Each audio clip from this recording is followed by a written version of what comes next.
한번 따라서 합시다. 산소망으로 감사하라. 오늘 말씀의 제목입니다.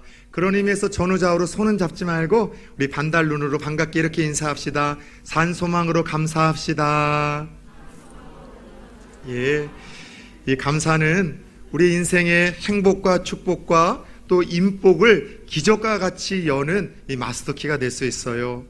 아시는 바와 같이 오늘 추수감사주일입니다. 그리고 매년 추수감사절에 예배 가운데 참석을 하게 되면 예측 가능한 설교, 속된 말로 뻔한 설교, 감사에 대한 메시지를 듣곤 합니다. 사실 감사라는 것이 얼마나 귀하고 아름답고 능력이 있는 것인지 이 감사의 삶과 자세는요, 인복의 문을 열어주고 행복의 문을 열어주고 축복의 문을 기적처럼 열 수 있는 만능 키, 만능 열쇠가 감사의 삶과 자세라 할 수 있습니다. 감사하는 사람은 남들보다 행복지수가 높다고 합니다. 감사하는 삶은 현재 주어지는 삶의 만족을 하는 삶의 만족지수도 높다고 했죠. 더 나아가 관계가 다른 사람들과 원활하기 때문에 감사하는 사람은 좋은 인맥을 두텁게 내 곁에 쌓는 감사 지수도 높아진다고 합니다. 감사는 고난과 역경을 이겨내는 고난 역경 극복 지수를 높입니다. 더 나아가 질병 가운데에도 질병을 치유할 수 있는 힘이 감사하는 자들에게 더 뛰어나고 또 드러나고 있음이 밝혀지기도 합니다. 더 나아가 감사의 삶과 자세는 따라서 해봅시다. 하나님을 감동시키고 하나님을 일하게 만듭니다. 예, 가장 하나님께서 영화롭게 받으시는 제사도 감사의 제사라고 하셨어요. 감사는요, 하나님을 감동시켜요. 감사는요, 하나님을 일하시게 만든다는 거죠. 이런 이유들로 인하여 하나님은 무엇보다도 성도들의 삶에 감사의 삶과 또 이 자세가 회복되기를 원하시고 바라시는 분이심을 성경 곳곳에서 드러내십니다. 제가 한번 궁금해서 어제 저녁 때 갑자기 한번 찾아봤어요.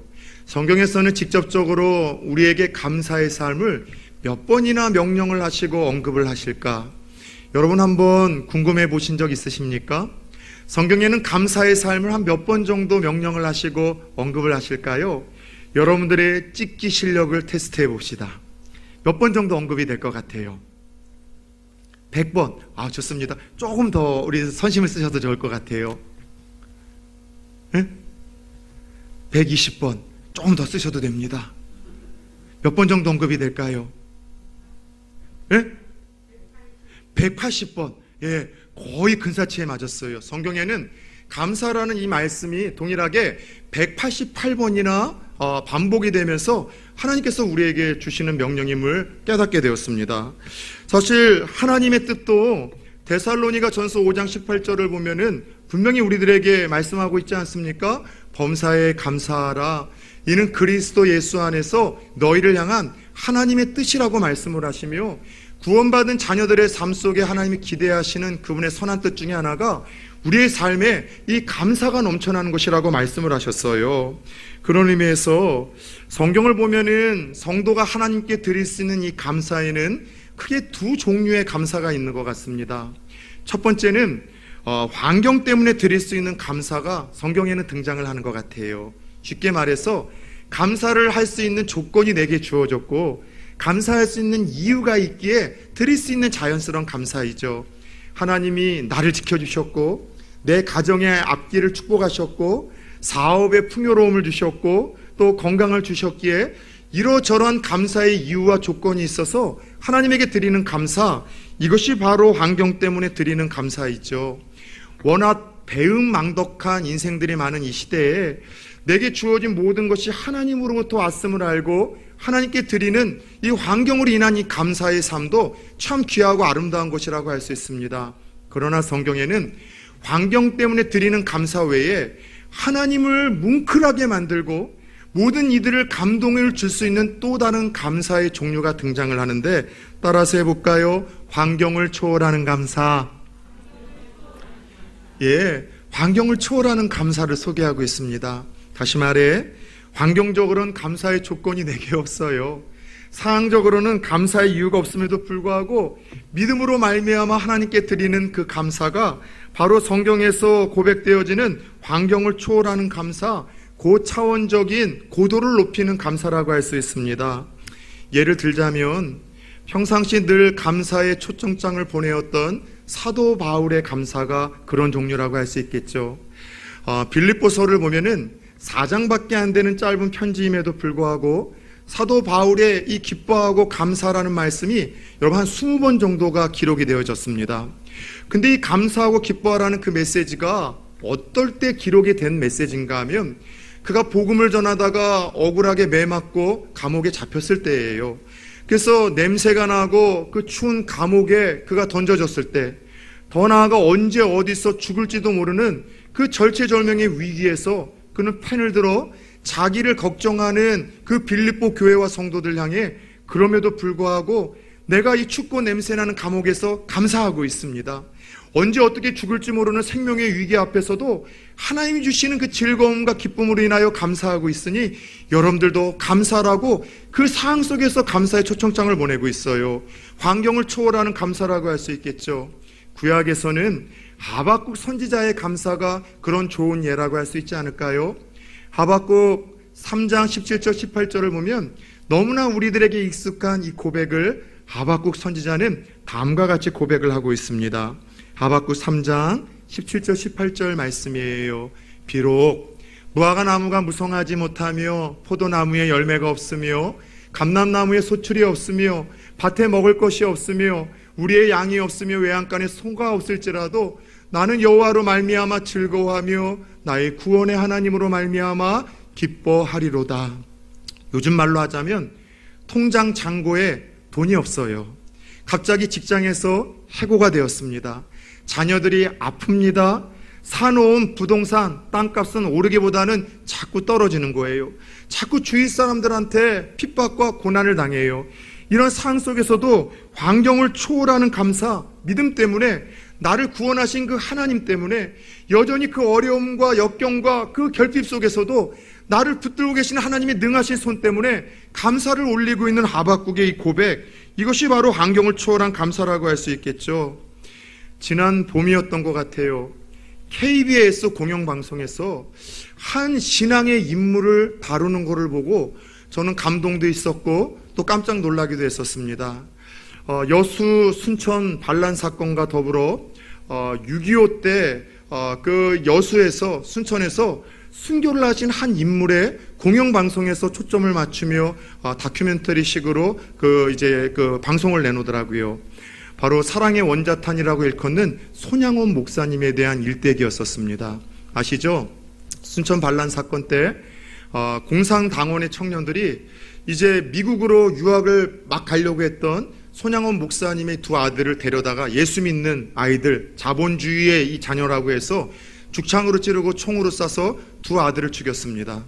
아들이 죽은 비보를 듣고 장례 속에서도 손양원 목사님은 덤덤하게 9가지 감사의 제목을 드림으로 장례식에 온 모든 이들을 울음바로로 만들고 시간이 지나서도 그 감사의 이야기를 듣는 우리들에게 뭉클한 감동을 여지껏 주고 있지 않습니까?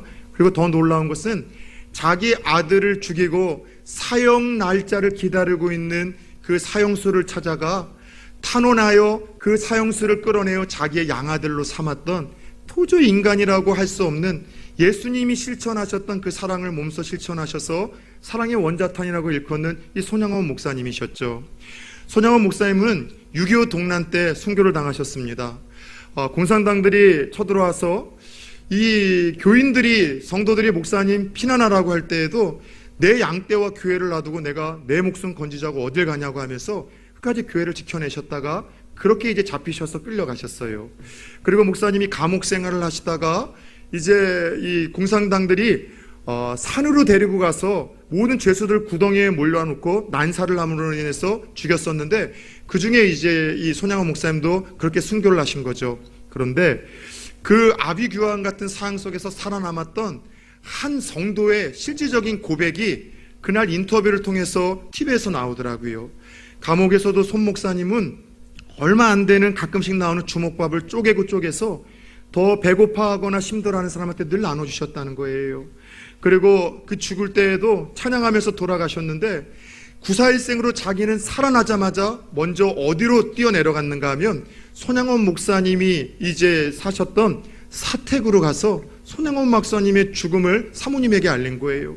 급하게 문을 두드리고 사모님, 목사님이 이렇게 돌아가셨다는 이야기를 드리자 그 사모님이 목사님의 비보 소리를 듣고 두 아들이 죽었습니다. 그리고 지금 갓 태어난 그 어린 아기를 안고서 하나밖에 없는 남편이 죽었다는 그 비보를 듣고서 처음으로 사모님의 입에서 터져나온 고백이 하나님 감사합니다. 떨리는 목소리로 하나님 감사합니다라는 고백을 연신 그 사모님이 비보를 전하는 자기 앞에서 고백하는 걸 보면서 자기가 어떻게 할 바를 몰랐다고 하며 그 나이 드신 노년의 한 신사가 그 공영방송에서 인터뷰를 통하여 눈물을 지금도 흘리며 울먹이는 장면을 저는 올 봄에 본 것을 잊지를 못해요. 어떤 상황 속에서도 내게 이것을 주셨고 이런 은혜를 주셨고 이렇게 형통하고 이렇게 평안하게 드릴 수 있는 감사가 아니라 도저히 감사할 수 있는 이유와 조건이 없음에도 불구하고 신앙 때문에 믿음 때문에 하나님 앞에 올려드릴 수 있는 이 감사가 환경을 초월하는 고차원적인 감사라는 것이죠. 중요한 것은 환경의 넉넉함 때문에 드리는 감사도 참 귀해요. 그러나 환경을 초월하는 감사는 감동이 있고 하나님은 일하시게 만드는 능력이 있는 줄 믿습니다. 그런 의미에서 우리 오늘 함께 읽었던 본문에서도 또 다른 환경을 초월하는 감사의 장으로 우리를 초대하시는 하나님의 음성을 듣게 됩니다. 베드로전서는 신앙 때문에 삶의 터전을 잃고 소아시아로 흩어져 있는 이 성도들을 위로하고 격려하기 위해 보낸 편지라 말씀을 드렸습니다. 그들은 소아시아, 지금의 터키 북부 지방으로 숨어 들어갔지만 그곳에 정착한 후에도 나그네처럼 많은 불편함과 부당함을 겪으며 하루하루 신앙 때문에 믿음 때문에 고난 속에서 힘겹게 살아가고 있는 이들이었습니다. 원망과 불평밖에 나올 수 없는 그들에게 오늘 하나님은 베드로 사도를 통하여 이렇게 모진 권면을 하십니다. 본문 12절 13절이에요. 사랑하는 자들아, 주님의 애틋한 마음이 느껴져요. 치근한 마음이죠. 너희를 연단하려고 오는 불시험을 이상한 일 당하는 것 같이 이상히 여기지 말고 오히려 너희가 그리스도의 고난에 참여하는 것으로 즐거워하라. 이는 그의 영광을 나타내실 때에 너희로 즐거워하고 기뻐하게 하려 함이라. 오늘 그들에게 주어지는 시험과 고난이 얼마나 맹렬하고 극심했으면 하나님은 베드로를 통하여 불시험이다라고 이야기를 합니다. 여러분, 불시험만큼 고통스럽고 또 여러분들 아픈 시험이 어디 있겠습니까? 어렸을 때 주사를 다 무서워하던 어린 시절 최고로 무서웠던 주사는 불주사였었어요. 그 형태와 실체도 모르면서 불주사하면 막 벌벌 떨어가지고서 안 맞겠다고 떼를 쓰고 집으로 도망가는 아이나 앉아서 오줌을 싸는 아이들이 제가 어렸을 때에는 있었어요. 그냥 불이라는 단어가 들어가면 최고의 고통, 최고의 두려움, 최고의 아픔을 뜻합니다. 마찬가지로 시험과 고난 자체가 하루하루 살기 힘들 만큼 고통스러운데 그 당시 초대교회 성도들이 당했던 시험은 불시험이라고 이야기를 하고 있어요. 그런 가운데 두 가지 명령을 하세요. 첫 번째는 따라서 해봅시다. 이상히 여기지 말라. 그 불시험과 고난이 찾아올 때 이상히 여기지 말라는 거예요. 무슨 말이에요? 시험과 고난은 보편적이라는 거예요. 모든 성도들이 피해갈 수 없다는 거예요. 살아있기 때문에 우리는 성장통을 겪습니다. 살아있기 때문에 몸에 세균이 침투를 하면 열이 나거나 또 그것을 쌓아오는 과정에서 통증을 느끼죠. 살아있기 때문에 통증을 느끼는 것처럼 성도는 하나님의 자녀로 살아가면서 이 땅에서 고난과 시험에 대해서 한 번도 면책권을 주신 적이 없어요. 오히려 예수를 믿기 때문에 너희들에게는 더 세상 사람들보다도 심한 때로 불시험과 불고난이 너희에게 주어진다는 거죠. 시험과 고난에 대한 보편성, 더 나아가 필요성을 우리들에게 이야기를 하고 있어요. 왜요? 우리는 고난이 오면은요, 의심을 갖고 의문을 품게 됩니다. 특별히 예수를 잘 믿는 사람들은 잘 믿을 때 고난이 찾아오면 더 많은 의심과 의문을 품고 하나님 앞에 나아가요. 하나님, 내가 이렇게 잘 섬겼는데 왜 이런 어려운 일이 내 가정에 주어집니까? 내가 이렇게 예배 잘 드렸잖아요. 드리라는 거 잘 드렸잖아요. 헌신했잖아요. 하나님 축복은 고사하고 왜 우리 가정과 자녀들에게 일어나는 이런 끔찍한 일을 하나님 막아주지 않으셨습니까? 하나님 살아계신 분이십니까? 정말 나를 사랑하고 계시는 겁니까? 정말 사랑하는 자녀들을 보호하신다는 그 약속을 지켜내고 계십니까? 성도로서 믿음 생활 잘하다가 시험과 고난이 주어지면은요, 하나님의 살아계심에 대하여, 그분의 사랑에 대하여, 그분이 내 삶을 붙들고 있다는 것에 대해서 끊임없이 우리는 의심할 수밖에 없고 의문을 품을 수밖에 없는 이런 연약한 존재라는 것을 하나님이 아시고 어쩌면 우리에게 예방주사를 놓는 거예요. 얘들아, 예수를 믿어도 고난이 찾아와. 얘들아, 믿음대로 잘 살아도 너희들에겐 시험이 올 거야. 그런데 미안하지만 믿음대로 살고 신앙의 정도를 걸으면 너희들에게 근한 시험, 근한 고난이 아니라 세상에서 더 많은 핍박과 부당한 일을 당하는 불시험과 불고난이 너희들에겐 올 텐데 그때 이상히 여기지 마. 왜 나만 겪는 시험이고 왜 우리 가정에만 찾아오는 고난이냐고 이야기하지 말고 너가 살아있기에 겪을 수밖에 없는 것이 이 고난과 시험이라는 사실을 알고 이상히 여기지 말라는 예방주사를 먼저 첫 번째 권면을 통해서 우리들에게 놓고 있는 거예요. 두 번째, 그런 불시험 앞에서도 주시는 권면은 따라서 해봅시다. 즐거워하라. 반감이 생기지 않습니까?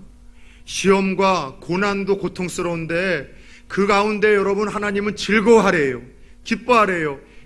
추수감사 주일과 연결을 해보자면 지금 감사하라는 지금 명령을 하고 있는 거예요.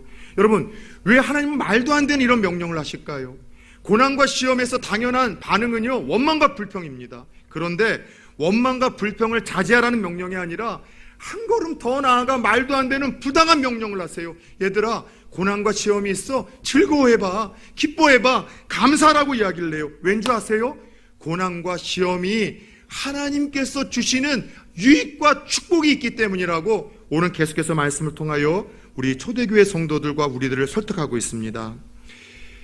한 농부가 밭에서 열심히 이 농작물을 가꾸다가 하도 잡초가 뽑아도 또 잡고 있으니까 그냥 확 욕을 하면서 짜증을 냈어요. 이 빌어먹을 놈의 이 잡초, 이 하나님은 왜 잡초를 자꾸 나게 만들었어? 왜 이렇게 고통스럽게 하는가? 막 짜증을 내며 불평불망하는데 그 옆을 지나가던 나이가 지긋하신 농부가 그런 이야기를 들려주더래요. 여보게, 잡초도 신이 특별한 의도가 있어서 허락한 거네.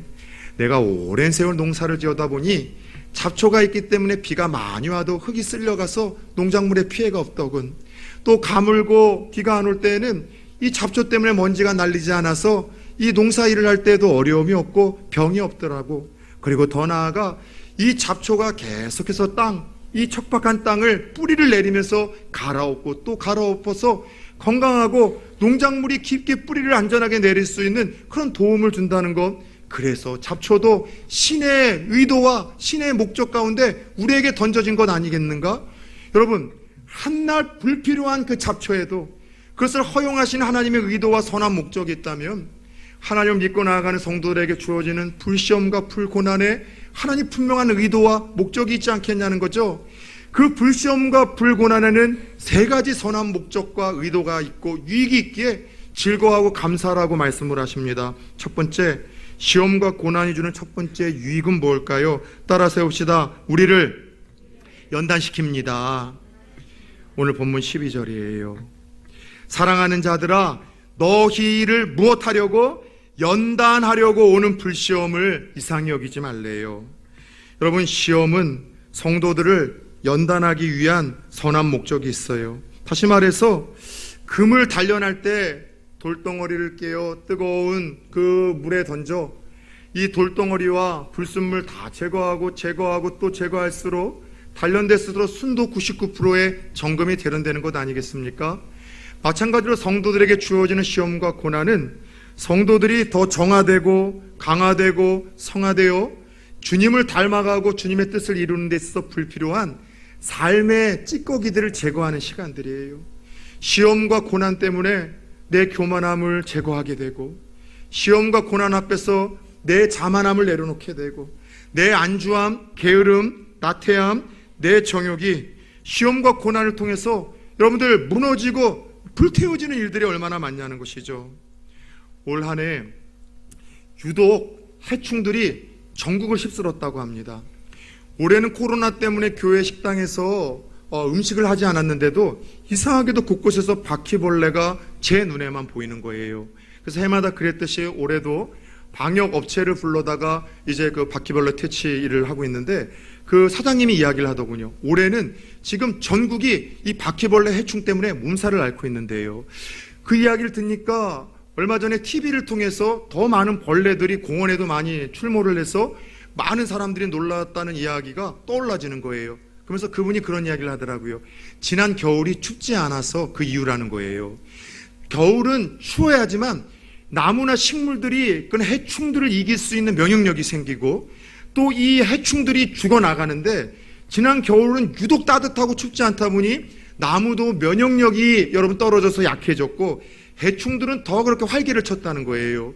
추운 겨울도 이유와 목적이 있어서 더 연단시키고 강하게 하려고 하나님께서 제거할 건 제거하시기 위해서 허용을 하신다는 거죠. 저와 여러분들에게 뜻하지 않은 어려움이 찾아왔습니까? 고난이 찾아왔습니까?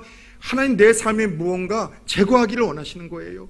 교만함을, 자만함을, 하나님보다 더 사랑했던 것들을, 혹은 나의 정욕이나 게으름이나 나태함이나 그걸 제거해서 하나님의 사람으로 더 순전해지고 더 정화되고 강화되고 성화되기를 원하여 하나님은 아픈 마음으로 우리에게 시험과 고난을 허용하시고 이와 같은 시험과 고난은 성도들에게 유익이 있기에 따라 세웁시다. 즐거워하고 감사하라. 예, 의지적으로 믿음으로 즐거워하고 감사하라고 주께서 첫 번째 말씀을 하시는 거예요. 두 번째, 성도에게 찾아오는 불시험과 고난이 주는 유익이 있다면 하나님의 자녀임을 증명하는 시간이 됩니다. 오늘 14절 말씀이에요. 너희가 그리스도의 이름으로 치욕을 당하면 복 있는 자로다. 영광의 영 곧 하나님의 영이 너희 위에 계심이로다. 아멘.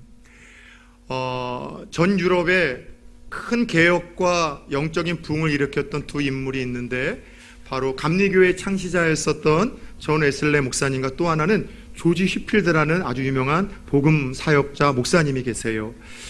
이 조지 휘필드라는 목사님은 특별히 이렇게 원주민들이라든가 혹은 광산에 있는 노동자들 계층으로 말을 타고서 정말로 평생 다니시면서 복음을 전하셨고 그렇게 험한 대상들을 찾아가다 보니 사도 바울처럼 복음 전하다가 죽을 고비를 수도 없이 넘기셨던 분이 조지 휘필드 목사님이셔요. 마지막 그 죽음도 강단에서 설교를 하시고 내려와 그렇게 순교를 하셨던 아름다운 믿음의 이 선배이죠. 이 조지 휘필드 목사님이 어느 날 말을 타고서 또 다른 마을로 복음을 전하기 위해 가다가 순간 그런 생각이 들었대요. 요즘 자기가 전도를 하고 말씀을 전하고 복음을 전해도 돌을 맞아 보거나 핍박을 당해 본 적이 너무나 오래되었다라는 그런 생각이 순간 떠오르더래요. 그러면서 이분의 영성이 얼마나 순수했는지 내가 혹시 우리 같으면 어려움이나 아픔이 없으면 하나님의 축복이고 하나님의 은혜라고 생각할 텐데 이분은 그 평안함은 이렇게 생각하신 거예요. 내가 혹시 하나님 편에 서 있지 않아서 마귀가 나를 건드리지 않는 건 아닐까? 내가 혹시 세상 편에 지금 알게 모르게 서 있어서 세상이 나를 용납하고 있는 것은 아닐까?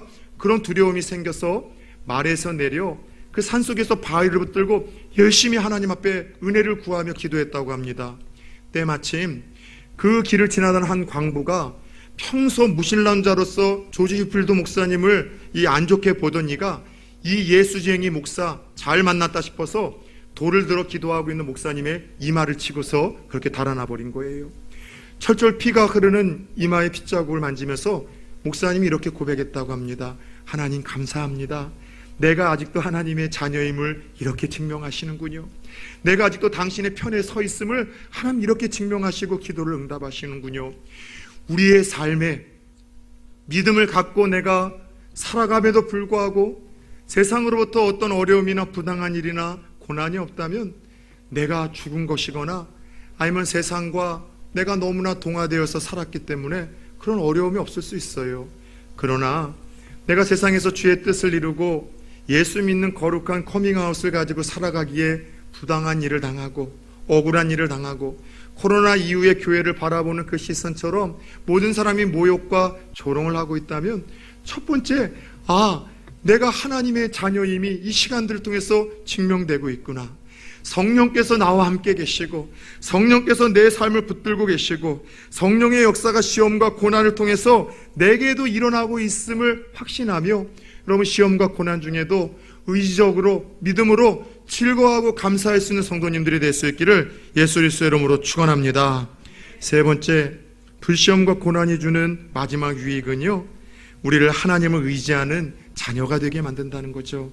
오늘 본문 19절의 말씀입니다. 그러므로 하나님의 뜻대로 고난을 받는 자들은 또한 선을 행하는 가운데 그 영혼을 미쁘신 창조주께 의탁할지어다. 고난을 통해서 우리에게 주어지는 세 번째 유익은 하나님을 의지하게 만들어요. 우리의 인생을 주 앞에 다 내어 맡기게 만든다는 거죠. 사람은 얼마나 못됐는지 시간이 있고 돈이 남으면은요 뻘짓거리 할 생각만 갖게 되어져요. 그래서 바쁠수록 믿음의 사람들은 온전한 것 생각하고 바른 길 걸어갈 수 있어요.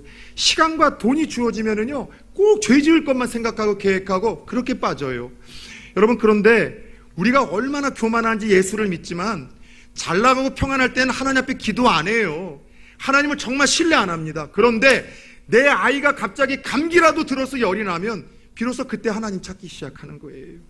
내가 감기라도 들어서 여러분들 조금 기침이 나면 그제서야 하나님을 의지하고 기도하는 것이 여러분 우리 인생들의 죄송하지만 솔직한 신라 민낯 아니겠습니까? 때로 이런 이유로 하나님은 우리가 하나님을 찾고 의지하고 하나님을 신뢰하기 위하여 우리에게 시험과 고난을 때때로 아픈 마음으로 안타까운 마음으로 허용하실 때가 있다는 거죠. 여러분 요즘에 평안합니까? 잘 나갑니까? 형통합니까? 내가 기도한 대로 하나님 척척척 시기적절하게 응답하십니까? 그런데 그것까진 좋은데 그로 인해서 내가 하나님을 신뢰하지 않습니까? 하나님을 더 의지하지 않습니까? 기도의 시간이 사라졌습니까? 여러분 죄송하지만 그건 축복이 아니라 어쩌면 저주도 있을 수 있어요. 왜요? 우찌무라 간조라는 일본을 일으킨 아주 귀한 목사님이 이런 간증을 하셨어요. 하나님이 성도들을 찾아와 예수를 믿는 사람들에게 주는 저주는 그들에게 질병을 주거나 사고를 주거나 죽음이 아니라 세 가지 저주로 하나님께서는 심판하신대요. 첫 번째, 하나님이 믿어지지 않는 것이 최고의 저주래요. 교회를 다니지만 신앙이 있다고 하지만 하나님이 믿어지지 않아요. 그건 하나님께 버림받았다는 증거예요. 하나님 믿어지지도 않고 예수 그리스도가 나를 위해서 죽으셨다는 사실도 교회에 앉을 때 믿어지지 않다는 것, 죄송하지만 아직까지는 하나님에게 내침받았다라는 안타까운 저주의 그것이 증거라는 거예요. 두 번째 저주는요, 말씀이 들리지 않는 거예요. 말씀을 들어도 찔림이 없고 말씀을 들어도 아무런 감동도 없고 깨닫는 것도 없고 말씀이 내게 들리지 않는 것, 그것이 인생들이 겪는 최고의 저주라는 거죠. 마지막 저주는 이 고난주가 죄송합니다 추수감사주일 우리들에게 와닿는 부분이에요. 하나님 인생들에게 내리는 저주는 감사하는 마음이 없다는 거예요. 주신 거에 대해서 받은 거에 대해서 너무나 많은데 받은 거에 대해서 헤아릴 수 있는 마음이 아니라 다른 사람과 자꾸 비교하면 내가 갖지 못한 것, 내 일상에서 무언가 그동안 평안했었던 것에 대한 감사가 아니라 일상의 삶이 무언가 틀어져서 불편한 걸 가지고서 감사를 하고 있다면 어쩌면 우리는 저주 가운데 놓여있는 사람일 수 있다라고 우찌무라 목사님이 이 말씀을 통해서 우리에게 충격적인 교훈을 하고 있습니다. 그러나 내 삶에 시험이 있어요. 고난이 있어요. 어려움이 있어요. 그런데 이것 때문에 내가 하나님을 의지해요. 하나님 없이는 난 살 수가 없거든요. 하나님 내 자녀들 붙들어주지 아니하면 내 힘으로 자녀들 바르게 키울 수 없습니다. 하나님 어려운 불경기 속에서 이 사업체 하나님이 주인 되셔서 이끌어주지 아니하면 하나님 내가 지혜도 없고 능력도 없어요. 하나님 한시도 나는 이 고난과 역경 때문에 하나님 없이는 살 수 없고 하나님의 도움 없이는 살 수 없게 하나님만을 의지합니다. 창조주 하나님, 어떤 하나님이에요? 불가능이 없으신 하나님, 죽은 자도 살리신 하나님, 없는 것도 있게 하신 하나님, 그 하나님의 도움이 난 필요하기 때문에 고난과 역경과 시험이 있다 할지라도 하나님을 의탁할 수 있다면 그 사람은 이미 고난과 시험이 유익과 축복과 은혜가 되고 있다는 것을 잊어서는 안 된다는 것이죠. 사랑하는 여러분, 고난과 시험, 이 모든 시간들을 통해서 우리는 하나님의 자녀임이 증명이 되어지고 주님이 쓰실 만한 비로소 예수 닮은 사람으로 정화되고 강화되고 성화가 되어지고 이 세상에서 하나님 없이는 살 수 없다라고 그분을 의지하며 내 삶을 의탁하는 믿음의 사람들이 될 수 있기에 고난 가운데도 의지적으로 믿음으로 즐거워하고 기뻐하고 감사해야 된다라고 주님은 우리를 설득시키고 있는 거예요. 추수감사주의를 앞둔 지난주, 여러분들도 한 주 한 주가 다 요즘에 힘들고 녹록지 않겠죠? 저는 지난 한 주를 딱 표현하자면 전쟁과 같은 한 주였었다고 고백하고 싶어요. 폭풍 정도로는 비교도 안 돼요. 너무너무 지난 한 주는 힘들었어요. 추수감사주의를 통해서 여러분들의 감사 기도의 내용을 보면 나도 감사하는 목사가 돼야 되겠다. 그냥 감사주일이 됐기 때문에 헌금 한번 내고 설교 한번 하는 것이 아니라 한 주 동안 어떤 상황 속에서 감사를 잃지 않는 목사가 되겠다 결단하는 순간서부터 치열한 영적인 전쟁으로 여러분 전쟁을 치르는 한 주였었습니다. 들으신 분들은 알 거예요. 저희 큰 매형이 갑자기 뇌출혈로 60밖에 안 됐는데 갑자기 쓰러지셔서 그렇게 소천을 해서 4일장을 치렀습니다. 누님 한 분밖에 없고 딸 하나인데 7개월 임신을 했는데 만삭된 몸으로 장례식장에 와서 황망한 표정으로 앉아있는 걸 보니 마음이 막 무너지는 거예요. 게다가 장인어른이 갑자기 병원에 갔어서 그냥 별 증상 없이 갇혔다가 큰일이 있어서 즉시로 수술을 하시고 또 다른 수술을 이제 앞둬야 된다는 거예요. 아내는 계속해서 며칠 동안 지난주에 이 소화가 안 되고 목도 아파서 분명히 이상이 있을 거라고 생각해서 월요일서부터 여러분 병원에 가서 내시경을 받았는데 문제가 하나도 없는 거예요. 그런데 계속해서 여러분 아무것도 못 먹는데 지금은 하나님이 치료해 주셔서 깨끗하게 잘 먹습니다. 근데 그런 일들이 또 주초에 있었던 거예요. 조카 딸은 또 이제 큰 수술을 또 앞두고 있습니다. 웃긴 거는요, 제 자녀들 때문에 다 말을 못 하겠는데 김희철 장로님과 저만이 아는 자녀들 때문에 가슴이 철렁하고 무너졌었던 여러분 그런 여러분들 또 이게 에피소드가 있었습니다. 이건 제 딸들이 절대 아빠 얘기하지 말라고 해서 얘기를 안 하겠는데 궁금해서 잠 못 이루실 분들은 찾아오시면 말씀드리겠습니다. 웃긴 거는요, 5, 6월에는 개도 감기 안 걸린다는데 저희 집에서 키우는 개가 감기가 걸려서 얼마나 기침을 해야 되는지 코가 얼어서 기침할 때마다 코에서 피가 나가지고 개도 여러분 문제를 일으켜서 병원을 데리고 왔었어요. 그것만이 아니라 모든 상황 속에서 너무나 힘든 거예요. 그런데 그 전쟁과 같이 여러분들 힘들고 정말 숨이 쉬어지지 않을 만큼 답답한 상황 속에서 제가 했던 게 뭔지 아세요? 하나님, 제가 절대로 이 감사 뺏기지 않겠습니다. 감사 잃어버리지 않겠습니다. 그리고 잠들 때마다 잠이 올 수 있겠어요? 저도 사람인데 잠이 들 때마다 제 속으로 계속해서 이 찬양 불렀어요. 감사하라 내 영혼아, 감사하라 내 영혼아, 내 속에 있는 것들아 다 감사하라. 옆에 있는 아내를 뉘어놓고서도 기도하면서도 이 찬양을 부르다가 여러분들 속으로 부르다가 일어나고 이 찬양을 부르고 자꾸 답답하고 원망과 불평이 생기고 두렵고 불안하고 걱정이 될 때마다 이 찬양을 불렀어요. 하나님께서 감사는 아까 얘기한 대로 행복과 축복과 인복과 기적의 문을 일으키는 마스터키라고 했잖아요. 죽은 자가 살아날 리는 없습니다. 그럼 황망한 죽음 앞에서도 오히려 초연하게 대응하시는 저희 누님, 예수 믿고 신앙생활 잘하다 하나님 앞에 갔던 거에 대해서 고맙고, 어제도 전화했는데 이 목사님 조금 더 불편함이 없는 게 남편에게 정말 잘해줬다는 거예요. 서운하게 하는 섭섭한 것 없이 정말 잘해줬기 때문에 그런 미안한 마음이 없어서 너무나 마음이 평안하고, 또 이제 7개월 되었던 그 딸은 순간순간 아빠한테 미안한 마음이 있지만 그날 신앙으로 소망 가운데 장례를 통해서 오히려 이 장례에 왔던 많은 분들이 힘을 얻는 거예요. 더 나아가 제게 주어졌던 이 모든 일들 속에서 하나님이 저에게 하나님을 의지하지 않고 살 수 없는 목사로 만드는 거예요. 하나님 보셨잖아요. 저는 하나님 도움 없이는 자녀도 보호할 수 없고, 하나님 도움 없이는 저는 하나님의 성도들 앞에서 이렇게 살라고 설교하는 대로 살 수 없는 똑같이 무능한 존재인데 하나님 은혜 좀 주세요. 능력 좀 주세요. 하나님을 더 의지하고 신뢰하는 그런 시간들이 되었고, 이런 일련의 아픔을 통해서 200번의 장례를 치렀던 제가 또 다른 유족 아닌 유족이 되어서 이런 마음일 수 있겠구나 생각을 했고, 여러 가지로 하나님은 저를 더 깊게 넓게 풍성하게 만들어 가시는 한 주의 삶을 살아갔죠. 평범한 일상 자체가 아이들 아프지 않고, 또 일상 자체에 아무런 문제가 없는 이 모든 것이 로또 복권 맞지 않아도 얼마나 감사하고 또 감사해야 될 하나님 앞에서의 최고의 감사의 제목들인가를 깨닫게 하셨어요. 추수감사주일 100일장을 통해서 많은 분들이 나눠준 그 감사의 제목이 어떤 상황 속에서 감사를 잃지 말아야 되겠다는 이 선한 의지를 불태워줬다라고 확신을 합니다. 사랑 여러분, 고난이 있죠. 누구에게도 말 못할 어려움이 있잖아요. 역경이 있잖아요.